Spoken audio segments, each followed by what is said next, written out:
بسم اللہ الرحمن الرحیم۔ السلام علیکم۔ لاس اینجلس میں حالیہ جنگلاتی آگ نے شدید تباہی مچائی ہے، جس کے نتیجے میں کم از کم 16 افراد ہلاک اور ہزاروں عمارتیں تباہ ہو چکی ہیں۔ سب سے زیادہ نقصان وہ آگ جسے پیسیفک پیلیسیڈز فائر کہا جا رہا ہے نے تقریباً 26,000 ایکڑ رقبہ جلا دیا ہے، جس کی وجہ سے 1.5 لاکھ سے زائد افراد کو لازمی انخلا کا سامنا کرنا پڑا ہے، جبکہ مزید 1 لاکھ افراد کو انخلا کی وارننگ دی گئی ہے۔ ان آگوں کی وجہ سے لاس اینجلس کے مختلف علاقوں میں بجلی کی بندش اور پانی کی قلت کا سامنا ہے، جس سے فائر فائٹرز کو آگ بجھانے میں مشکلات پیش آ رہی ہیں۔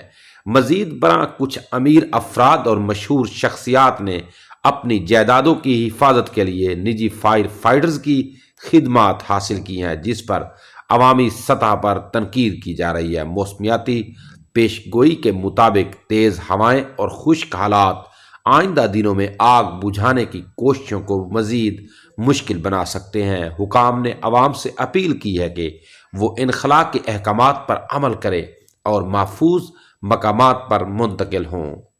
پیارے دوستو، اگر آپ نے ابھی تک ہمارے چینل کو سبسکرائب نہیں کیا، سبسکرائب کر لیں، بیل آئیکن اور نشان کو ہلکا سا پریس کر دیں تاکہ ہماری ہر آنے والی ویڈیو کا نوٹیفیکیشن آپ تک پہنچ جائے۔ شکریہ۔